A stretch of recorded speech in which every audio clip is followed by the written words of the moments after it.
اس سے پہلے جب پروگرام ہوا تھا تو عورتوں کے سلسلے میں جو ایک مثل مشہور ہے کہ اگر عورتیں بیٹھ جائیں کیا قرآن پاک کی نسبت ایک بہت بڑی نسبت ہے. اللہ پاک ہم سب کو اس نسبت کے احساس کی قدر کی توفیق عطا فرمائے. دیکھیے ہمارے یہاں دو چیزوں کا استعمال ہے، ایک دودھ کا اور ایک پانی کا. دونوں چیزیں ہر گھرانے میں استعمال کی جاتی ہیں، خواہ شہر ہو دیہات ہو، لیکن دونوں کے استعمال میں فرق ہے. پانی کا جو استعمال ہے وہ بڑی بے دردی اور بے رحمی کے ساتھ ہوتا ہے. مثلاً ایک گلاس کی ضرورت ہے تو پورا لوٹا، ایک لوٹے کی ضرورت ہے تو پوری بالٹی، اور ایک بالٹی کی ضرورت ہے تو بالٹی کا استعمال، اس لیے کہ مفت میں ہے، اس لیے اس کے استعمال کرنے میں کوئی نہ درد ہے نہ کوئی رحم ہے. اس کو استعمال اس کے مقابلے میں دودھ، اس کے استعمال کرنے میں تھوڑا سا درد بھی محسوس ہوتا ہے، اور درد کے ساتھ میں تھوڑا فکر کے ساتھ اور اہتمام کے ساتھ استعمال کرتے ہیں. بلکہ میں تو یہ کہتا ہوں کہ دودھ کا جب استعمال اور ضرورت پڑتی ہے تو جیب دیکھتے ہیں کتنی اجازت دے رہی ہے، اس کے حساب سے دودھ کا استعمال ہے. اور پانی کا جب استعمال ہوتا ہے تو ظاہر ہے اس کی جیب کی کوئی ضرورت ہی نہیں ہے، وہ تو ایک مفت کی چیز ہم استعمال کر لیتے ہیں. پانی نے ایک مرتبہ دودھ سے ایک بات کہی، بات یہ کہی کہ میاں دیکھو ہم تم دونوں سیال ہیں، بہنے والی چیز ہے، لیکن تمہارا استعمال سوچ سمجھ کے ہوتا ہے، ہمارا استعمال بے دردی کے ساتھ ہوتا ہے. اور آج کی زبان پر سادہ بات یہ ہے، ہم کو ذلت کے ساتھ رکھا جا رہا ہے، تم کو عزت کے ساتھ رکھا جا رہا ہے. لہذا کوئی ایسا جگاڑ، کوئی ایسا نسخہ بتاؤ کہ تھوڑی ہماری بھی اوقات قدر قیمت بڑھ جائے.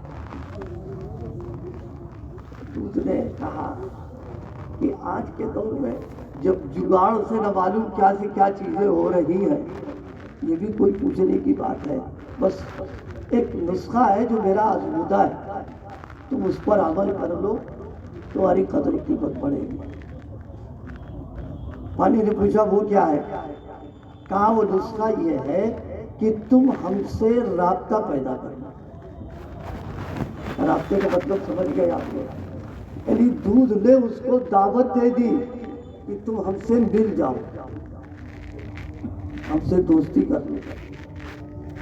پانی کو تھوڑا گھبرایا کہ یہ تو بڑا مشکل مسئلہ اس نے بتا دیا، لیکن آج کے دور میں کوئی مشکل نہیں ہے. ہم شہر والے دودھ کے نام پر پانی پیتے ہیں. سمجھ میں آ گیا نہیں آیا؟ اس نے کہا اچھا ملیں گے تو پھر کیا ہوگا؟ آپ مل جاؤ گے تو جس قیمت پر ہم بکیں گے اسی قیمت پر تم کو بھی تمہاری قیمت لگے گی، تم کو کرے گا. تو وہی بات یہ ہے کہ نہیں آپ بتاؤ، پانی اگر 100 روپے 50 روپے کلو جا رہا ہے، 1 لیٹر پانی آ رہا ہے دودھ، تو پانی جو دودھ کے رابطے میں آ چکا ہے اب اس پانی کو بھی اسی قیمت پر آپ کو لینا پڑے گا جو دودھ کی قیمت. اور جس جگہ دودھ کا استعمال ہے اب اس پانی کو اسی جگہ استعمال کریں گے جس جگہ دودھ کا استعمال ہے. اب وضو کے لیے، غسل کے لیے اور چیزوں کے لیے اس کا استعمال نہیں ہوگا. کیا معلوم ہوا؟ بے قیمت چیز قیمت والی چیز کے ساتھ جب جڑ جاتی ہے اور اس کی نسبت لگ جاتی ہے تو وہ قیمتی بن جاتی، اس کی اوقات بڑھ جاتی. اچھا اب ہم آپ سے پوچھنا چاہتے ہیں، آپ یہ بتائیے جب دودھ کی نسبت کا یہ فائدہ ہم کھلی آنکھوں کے ساتھ میں دیکھ رہے ہیں تو پھر اللہ اور اللہ کے پاک کلام کی نسبت اور حیثیت کتنی اعلیٰ اور بالا ہے ہم اس کو سوچ بھی نہیں سکتے. جس طرح اللہ کی ذات سب سے اعلیٰ سب سے بالا ہے، اسی طرح اس کا کلام سارے کلاموں میں سب سے اعلیٰ، سب سے اللہ کے کلام کی نسبت بعد میں نبی کی نسبت بھی اگر کسی کو مل جائے تو وہ چیز بھی بہت قیمتی ہوتی ہے۔ دیکھو ہم لوگوں کے یہاں زمزم حاجی صاحب لاتے نہیں لاتے، ہم جناب والا بڑے بڑے اکرام اور احترام کے ساتھ زمزم کو لیتے پیتے۔ آپ بتائیے زمزم میں اور دنیا کی جتنی مشروبات ہیں جو گرمیوں میں ملتی ٹھنڈے ونڈے کے نام سے، آپ بتاؤ زمزم اس کے مقابلے میں زیادہ لذیذ ہے یا وہ مشروبات زیادہ لذیذ ہے؟ ظاہر ہے زمزم میں کوئی رنگ نہیں، کوئی اس کے اندر کوئی خوشبو نہیں، کچھ بھی نہیں ہے، لیکن دنیا کے جتنے مشروبات ہیں وہ سب قربان ہو جائیں زمزم پر، اس لیے کہ اس کو نسبت حاصل ہے سیدنا حضرت اسماعیل علیہ السلام۔ اس نسبت کی بنیاد پر حدیث پاک میں میرے آقا صلی اللہ علیہ وسلم نے فرمایا کہ اگر زمزم کو پیا جائے جس نیت کے ساتھ پیئیں گے اللہ پاک اس کی مراد کو پورا کرے۔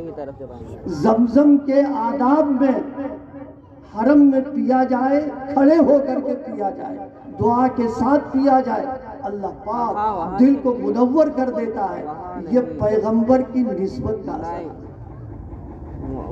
اچھا اب ہم آپ سے پوچھنا چاہتے ہیں، آپ اتنے سارے لوگ یہاں بیٹھے ہوئے ہیں، آپ یہ بتاؤ جب حضرت اسماعیل علیہ السلام کی نسبت ہو گئی تو زمزم سب پانیوں میں سب سے اعلیٰ ہو گیا، تو اگر کسی کو رسول پاک کی نسبت حاصل ہو جائے وہ تو اور بلند مقام پر پہنچ جائے۔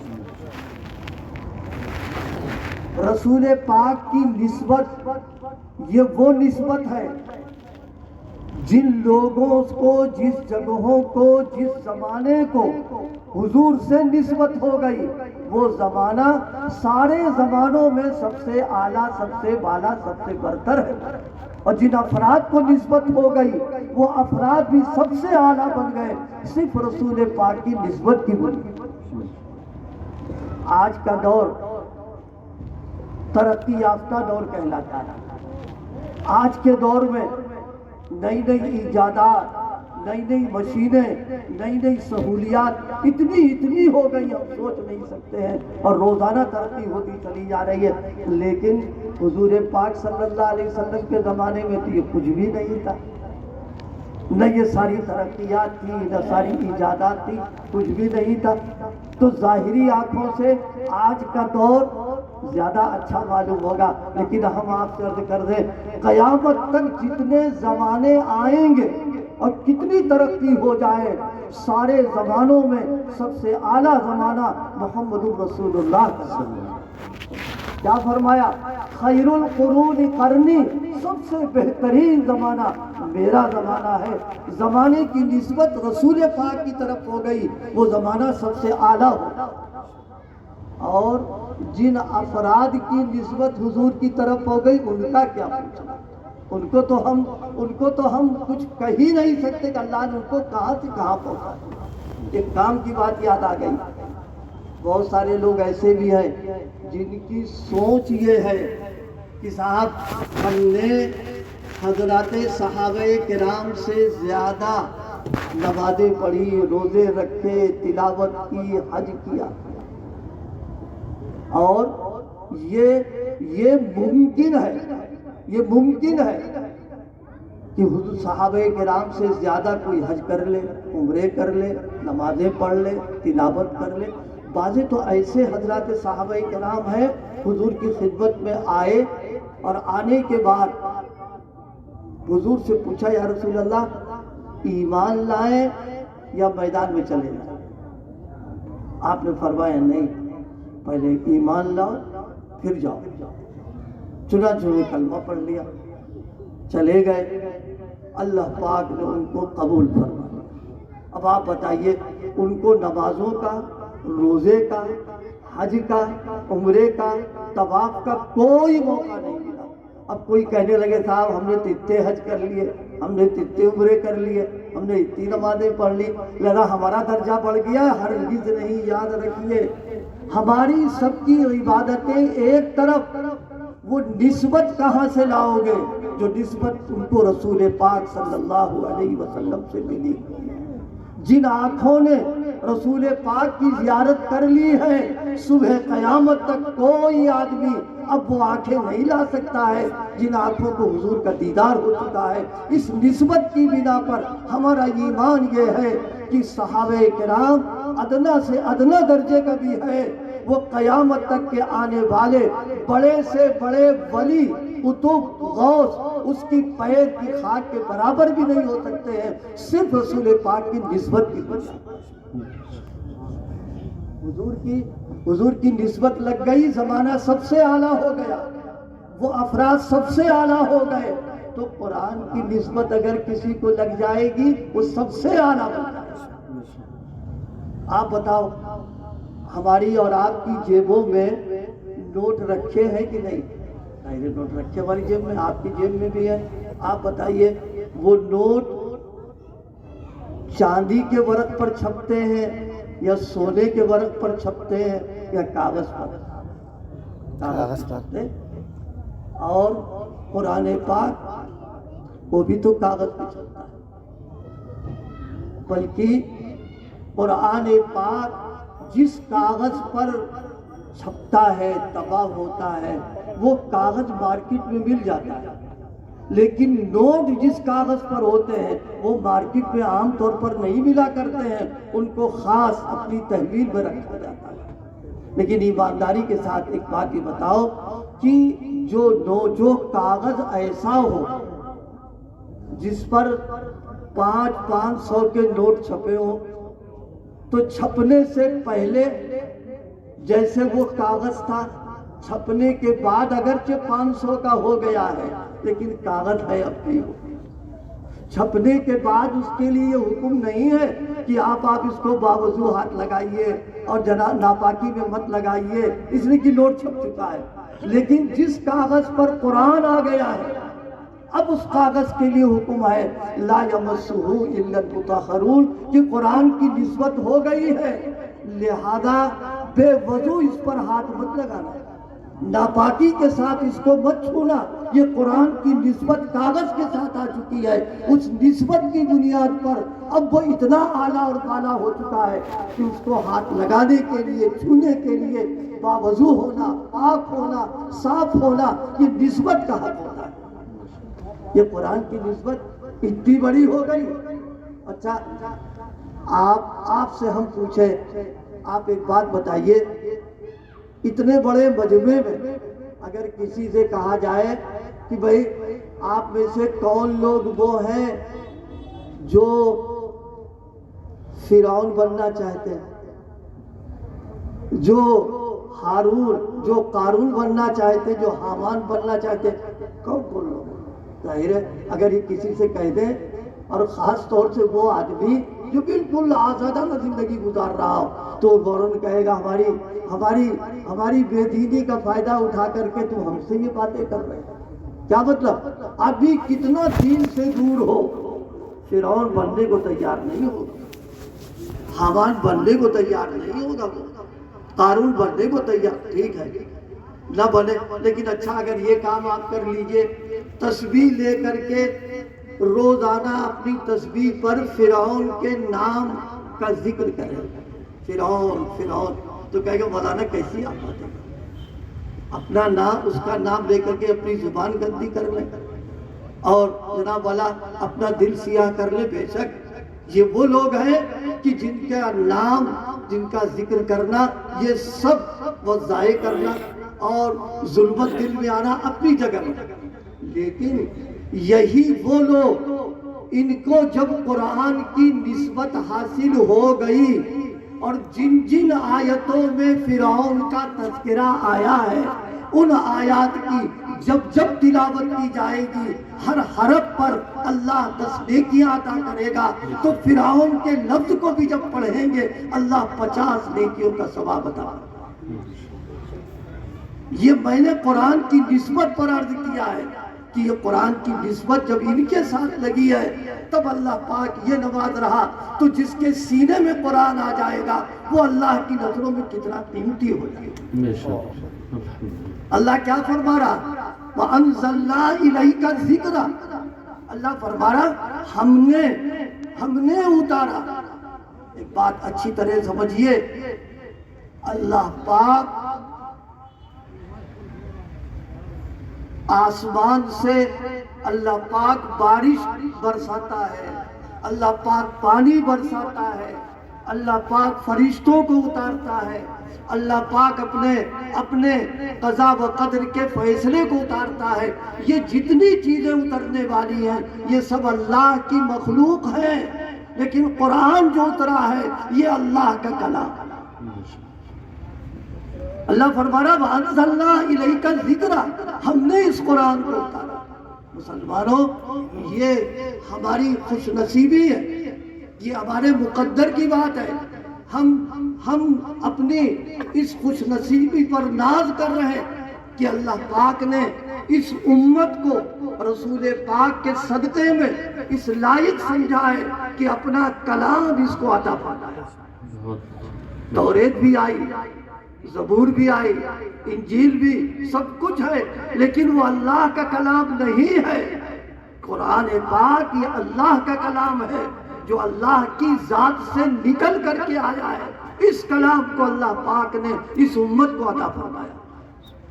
فرمایا وَأَنزَلْنَا إِلَيْكَ الذِّكْرَ. ہم نے ذکر کو اتارا.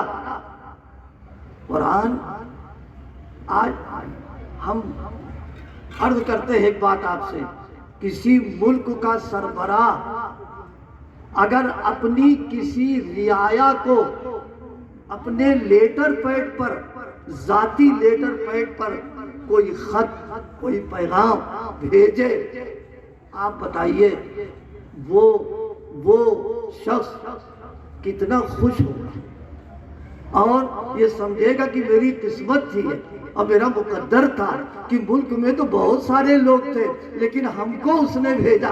آپ بتائیے یہ خوشی کی بات ہوگی کہ نہیں ہوگی؟ اور جناب والا تنہا اسی کے لیے نہیں، اس کے خاندان کے لیے ہوگی اور اس کی نسلوں میں چرچا ہوگا کہ حاکم وقت نے ہمارے فلاں دادا کو، فلاں پردادا کو اپنے لیٹر پیڈ کے اوپر ایک خط بھیجا تھا. مسلمانوں سوچو، حاکم الحاکمین رب العالمین، جس کی طاقت کا اندازہ لگاؤ، اس کی ذات کو سوچو، اس کی صفات کو سوچو، پھر اپنی حیثیت کو سوچو، ہم ہیں کیا اس کے مقابلے. یہ علماء تشریف فرما ہے. میں ان کی موجودگی میں ایک بات عرض کرنا چاہتا ہوں جو قرآن کی بات ہے. اس انسان میں باوجود اس کے کہ یہ اشرف المخلوقات ہے، اس میں 5 عیب ہیں، قرآن نے اس کو ذکر کیا ہے. ہم اتنے سارے لوگ بیٹھے ہوئے ہیں، ہم آپ سے عرض کرتے ہیں خیالی طور پر سوچیے تھوڑی دیر کے لیے، ایک حاکم وقت، ایک بادشاہ، ملک کا سربراہ اپنے قریب کن لوگوں کو کرتا ہے؟ عیبدار لوگوں کو کرتا ہے، ایسے لوگوں کا جن کا کردار، جن کا کریکٹر، جن کے اخلاق جو ہے گرے ہوئے ہیں، ان کو اپنے قریب نہیں کرتا ہے، نہ ان سے بات چیت کرتا ہے، اپنے آپ کو دوری بناتا ہے. لیکن یہ انسان قرآن نے ذکر کیا ہے کہ تمہارے اندر 5 عیب ہیں. بیان کرنے والا اللہ، وہ جانتا ہے کمزوریاں کیا ہیں. قرآن نے کھل کے اس کو بیان کیا ہے کہ تمہارے اندر 5 عیب ہیں. سب سے بڑا عیب کیا فرمایا؟ خلق الانسان ضعیفا، ہم نے تم کو کمزور بنایا. دیکھیے دنیا کی عمارتیں اور بلڈنگیں، ان کی مضبوطی اور ان کا استحکام بنیادوں کے اوپر ہوتا ہے، مٹیریل پر ہوتا ہے. جو بنیادیں مضبوط پر ہوتی ہے وہ عمارتیں مضبوط کہلاتی ہیں. ہماری اور آپ کی تخلیق کاہے سے ہوئی ہے پتہ ہے؟ ایک گندے پانی سے. قیامت تک کوئی بڑے سے بڑا انجینئر اور فن کا ماہر پانی پر کچھ نہیں بنا سکتا ہے اور وہ بھی گندا پانی۔ اللہ خلاق ہے، فرمایا ہم ہیں کہ ہم اشرف المخلوقات کو ہم تیار کریں گے اس سے، لیکن فرمایا تم کمزور ہو، خلق الانسان ضعیفا، ایک عیب ہے ہمارے اندر۔ اور دوسرا انسان کا عیب کیا بیان فرمایا؟ ظلوماً جہولا، قرآن کہہ رہا ہے تم ظالم بھی ہو، تم جاہل بھی ہو۔ یہ دو عیب ہمارے اندر موجود ہیں۔ اور چوتھا عیب ہمارے اندر کیا ہے؟ حلوہ، ہم جلد باز ہیں، ہم بے صبرے ہیں، قرآن اس کو بیان کر رہا۔ یہ عیب ہمارے اندر موجود ہے۔ ان عیوب کے باوجود اس مالک کی نظر اپنے کلام کے دینے کے لیے اس امت کے اوپر پڑی ہے۔ اس سے بڑی سعادت ہماری اور کیا ہوگی؟ ایک ملک کا سربراہ ہم کو مخاطب کر دے، ہم کو خط بھیج دے، ہمارا اعزاز بڑھ جاتا ہے۔ اور احکم الحاکمین رسول پاک کے ذریعے سے ایسے لوگوں کو جن میں یہ عیب موجود ہے ان کو اپنا کلام دے رہا ہے، اس سے ہمارا مقدر، ہمارا اعزاز اور خوش نبیسی سے بڑھ کے اور کیا ہو سکتی ہے۔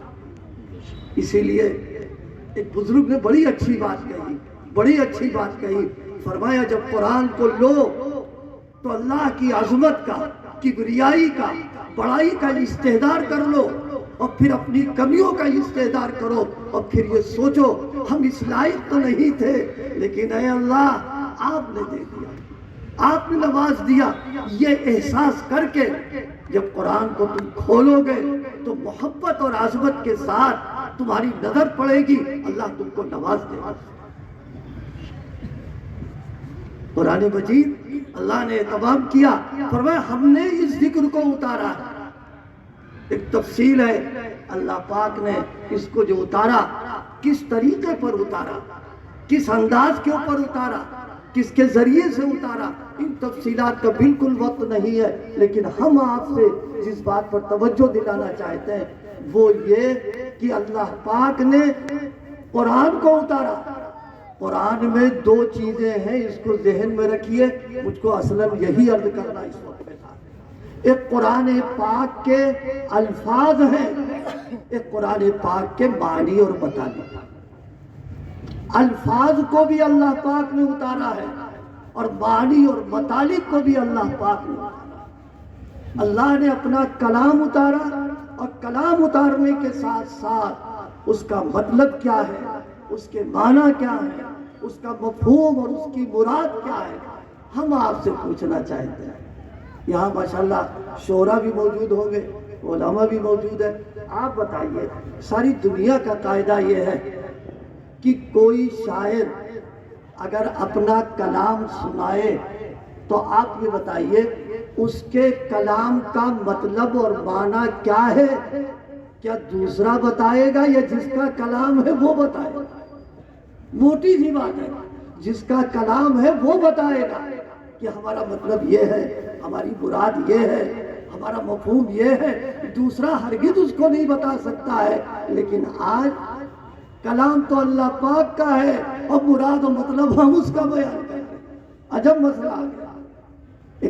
بہت سارے لوگ جو پڑھے لکھے ہیں کہتے صاحب اللہ نے ہم کو عقل دی، اللہ نے ہم کو فہم دی، اللہ نے ہم کو ذہن دیا، ہم کو ذکاوت دی ہے، تو پھر قرآن پاک کے سمجھنے کے لیے رسول پاک کی کیا ضرورت ہے؟ نعوذ باللہ نعوذ باللہ، ہم عربی جانتے، قرآن کا مطلب سمجھ لیں گے ہم۔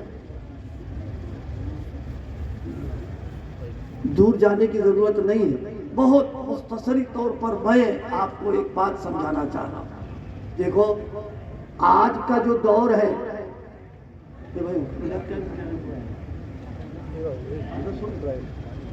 بس ہم کو جانا بھی ہے، بس یہ بات ہم سمجھا دیں، اللہ کرے اپنے وقت پر ٹرین بھی پکڑنا ہے، جس کی وجہ سے آپ سب لوگوں کو مغرب بعد یہاں زحمت دے دی گئی ہے۔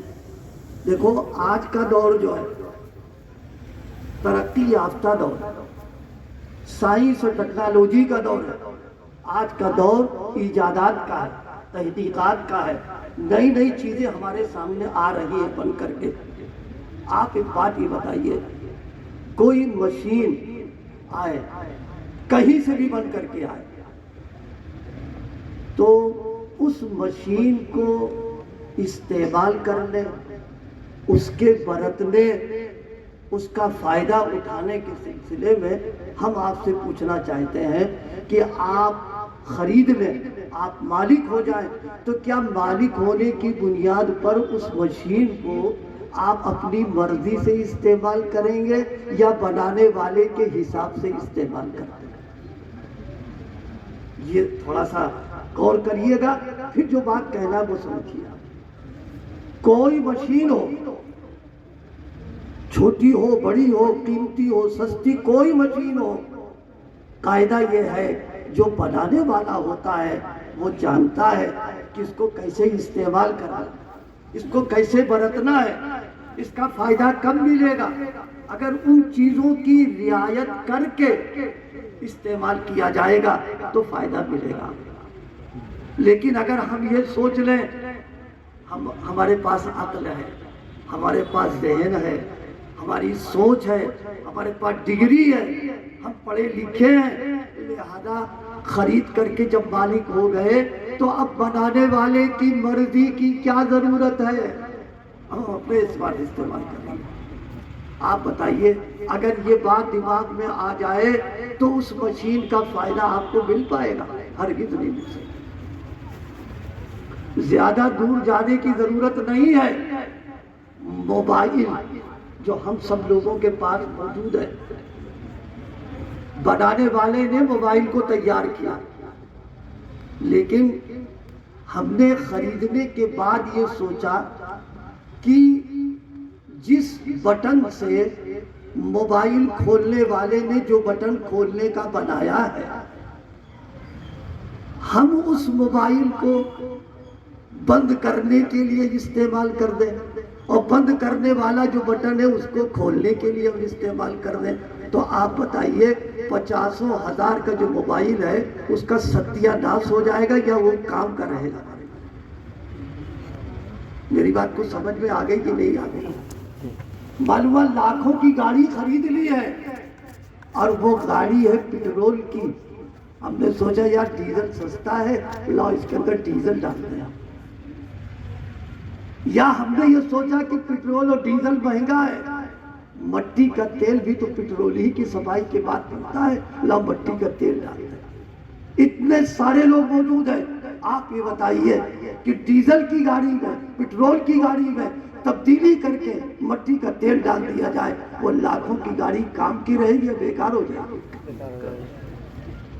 یہ عقل میں آتی ہے ہمارے، یہ عقل میں آتی ہے کہ جس نے مشین بنایا ہے اس کی ہدایت کے مطابق مشین کو اگر خرید کر استعمال کریں گے تو بھرپور ہم کو نفع ملے گا۔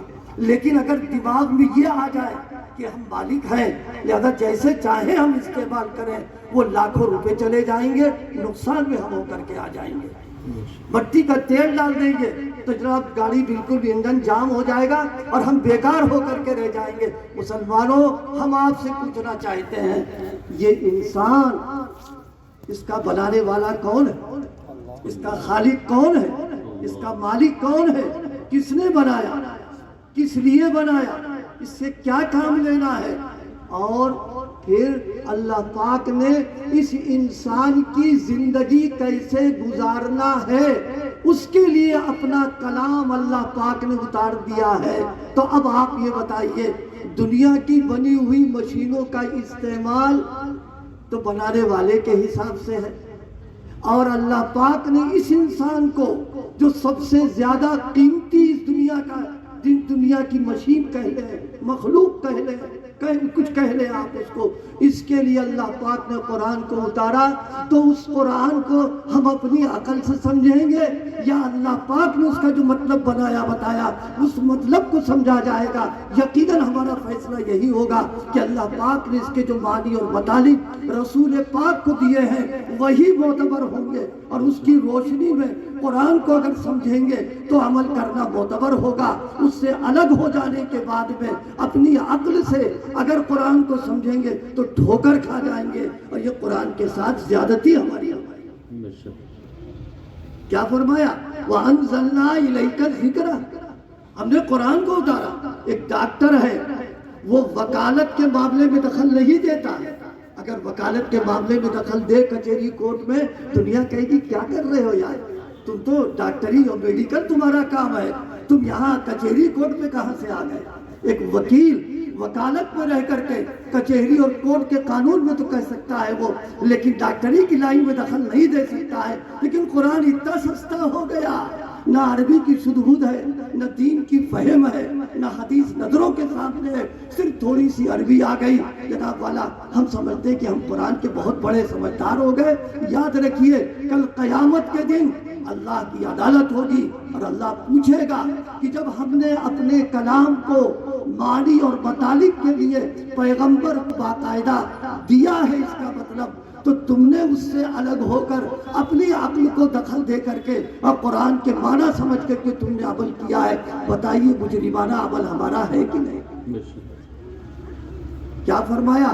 وَأَنزَلْنَا إِلَيْكَ الذِّكْرَ، ہم نے ذکر کو اتارا، لِتُبَيِّنَ لِلنَّاسِ مَا نُزِّلَ إِلَيْهِمْ، رسول پاک کو اللہ پاک نے پابند کیا کس بات کا؟ جس طرح پیغمبر قرآن کے الفاظ میں امین ہے، اس کے معنی اور مطالب میں بھی امین ہے۔ جس طرح اللہ کا کلام جیسے آیا ہے رسول پاک نے امت کو دے دیا، اسی طرح معنی اور مطالب کو بھی اللہ نے بتلایا اور رسول پاک نے امت کو دے دیا ہے۔ بہت تفصیل ہے، اور آیت کا ٹکڑا ہم بتائیں، اللہ پاک نے کیا فرمایا؟ ثم ان علینا بیانا، اے پیغمبر ہم الفاظ بھی دے رہے ہیں اور اس کے مطلب کو بھی ہم بتائیں گے۔ ثم ان علینا بیانا، اللہ نے مطلب بیان کر دیا، اب ہم یہ کہتے رسول پاک نے مطلب بیان کیا، آپ کی سیرت، آپ کی حدیث، ارے عربی جاننے بہت کافی ہو گیا، یہ بہت بڑی بھول ہے۔ دیکھو ہم آپ کو ایک بات سمجھائیں، اللہ کرے ہم سمجھا لے جائیں، آپ سمجھ لیں تاکہ اس گمراہی سے ہم بچ سکیں۔ دیکھیے ہر زبان کا اپنا ایک عرف ہوتا ہے، جب تک اس عرف کو ہم سمجھیں گے نہیں ہم اس کا مطلب نہیں سمجھ سکتے۔ اگر اس عرف کو ہم سمجھ جائیں تو اس کا مطلب سمجھ جائیں گے۔ ہمیں ایک واقعہ یاد آ رہا ہے اس وقت، ہمارے بزرگوں میں حضرت مرزا مظہر جانے جانا رحمت اللہ تعالی علیہ، جو نقشبندی سلسلے کے بہت بڑے بزرگوں میں ہیں اور دلی کی سرزمین پہ آرام تھا۔ ایک مرتبہ گرمی کا وقت تھا، حضرت نے خادم سے یہ کہا کہ سراہی لے کے آؤ۔ اب تو فریج وریج آ گئی، نئے لوگ تو جانتے بھی نہیں کہ سراہی کیا ہوتی، لیکن پھر بکتی ہے سراہی۔ فرمائے سراہی لے کے آؤ اور پیٹ پکڑ کے لانا۔ سراہی لانا، پیٹ پکڑ کے لے آنا۔ اب سنیے، پیٹ پکڑنا ایک عرف ہے، وہ غریب اس سے واقف ہی نہیں تھا۔ اس نے سراہی ایک ہاتھ میں لی، دوسرے ہاتھ میں اپنا پیٹ پکڑا اور لے کے حضرت کی خدمت میں حکم کی تعمیل ہو گئی۔ حضرت نے جب دیکھا، حضرت سر پیٹ کے رہ گئے۔ کیوں؟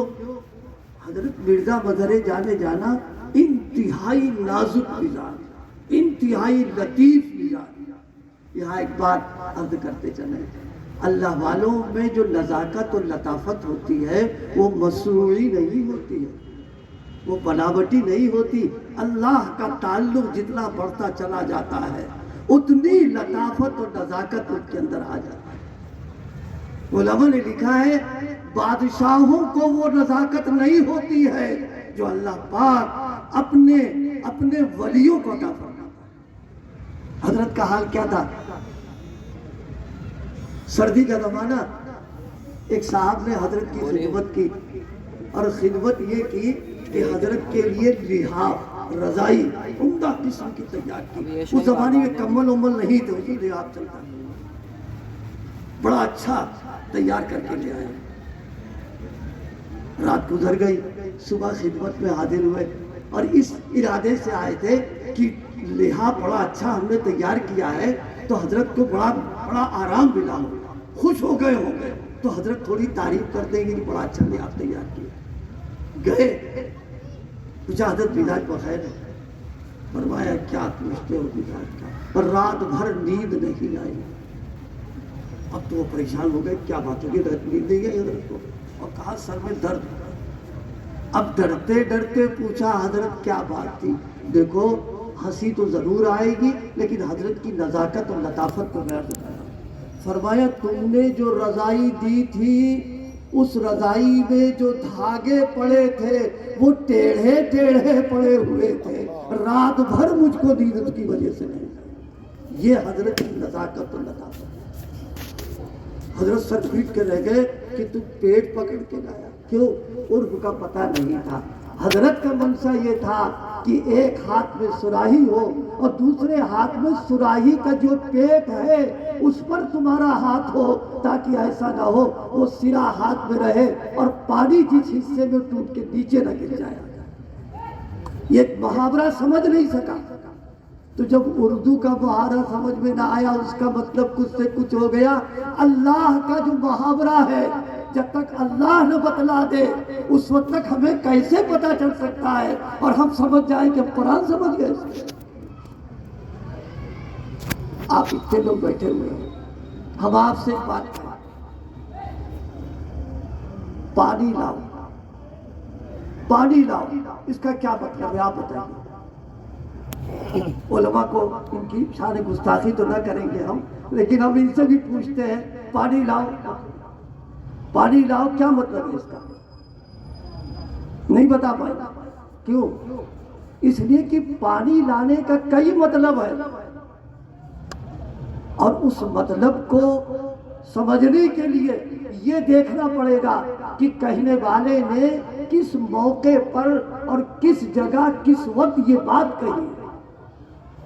مثلا ہم یہاں بیٹھے ہوئے تقریر کر رہے ہیں تو ہم نے کسی سے کہا پانی لاؤ، تو اب مطلب کیا نکلے گا؟ ایک گلاس پانی جو ہے پینے کے لیے لاؤ۔ اب وہ لوٹا بھر لے کے آ جائے اور بالٹی بھر لے کر کے آ جائے، بات خراب ہو گئی۔ میری بات سمجھ میں آ گئی کہ نہیں آ گئی؟ اچھا ہم وضو کرنے بیٹھے تھے تو اب مطلب یہ ہوگا گلاس بھر پانی مت لانا، لوٹے بھر پانی لے کر کے آؤ، ہمیں وضو کرنا ہے۔ اور معلوم ہو ہم جا رہے ہیں نہانے کے لیے، میں نے کہا پانی لے کر کے آؤ، تو اب مطلب یہ تھوڑی نہ ہوگا کہ گلاس لے کے آ جائیں، بلکہ مطلب وہاں پر یہ ہوگا بالٹی پانی لے کر کے آؤ۔ جیسے موقع کی بات ہوگی اس وقت مطلب متعین کیا جائے گا۔ تو جب ہماری اور آپ کی گفتگو میں جب تک اس کا موقع محل معلوم نہ ہو مطلب نہیں معلوم ہو سکتا ہے، تو اللہ پاک نے آیت کریمہ کو کس موقع پر اتارا، کس جگہ پر اتارا، کس محل پر اتارا، یہ پیغمبر بتائیں گے، صحابہ بتائیں گے، تب معلوم ہوگا کہ آیت کا یہ مطلب ہوتا۔ اس لیے ذہن سے نکال دیجئے کہ عربی تھوڑی بہت آ گئی قرآن سمجھ گئے، نہیں۔ اللہ کیا فرما رہا؟ لِتُبَيِّنَ لِلنَّاسِ مَا نُزِّلَ إِلَيْهِمْ، یا پیغمبر آپ اپنی طرف سے بیان نہیں کریں گے، ہم بتائیں گے اور آپ امت کو پہنچائیں گے۔ لَعَلَّهُمْ يَتَفَكَّرُونَ، آگے اللہ نے بات اور بتا دی، کہا ہم نے عقل دی ہے، فہم دیا ہے اور تمہارا ذہن بھی ہے، لیکن اس میں غور و فکر کرنا یہ جب ہوگا جب حدیث تمہارے سامنے آ جائے، رسول پاک کی تفسیر آ جائے، تب اپنی عقل کو اس دائرے میں رہ کر کے جتنا استعمال کرنا چاہو تم کو اجازت ہوگی، لیکن بغیر اس کے اگر غور و فکر کرو گے تو ٹھوکر کھا لو گے۔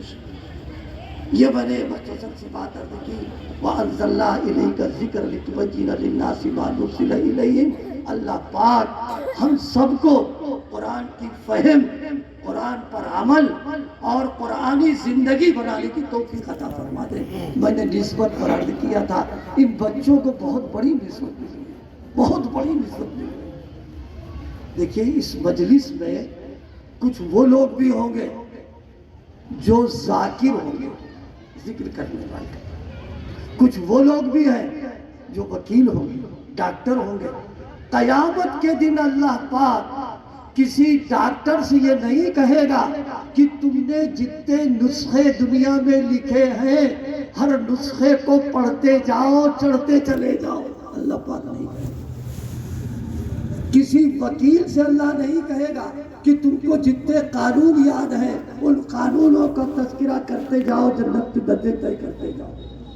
کسی محدث سے نہیں کہے گا کہ حدیثوں کو پڑھتے جاؤ چڑھتے چلے جاؤ. لیکن ان حافظ قرآن سے اللہ کہے گا اقرا پڑھو ورتل کما کنت ترتل فی الدنیا. دنیا میں جیسے تم قرآن پڑھتے تھے پڑھو چڑھتے تم چلے جاؤ. یہ ان کو اعزاز اللہ تعالیٰ قرآن کی نسبت کے اوپر. اللہ پاک ہم سب کو اس نسبت کا اکرام احترام اور عظمت نصیب فرمائے اور اس کے حقوق کی ادائیگی کی توفیق عطا فرمائے. وآخر دعوانا الحمد للہ. جزاک اللہ حسن.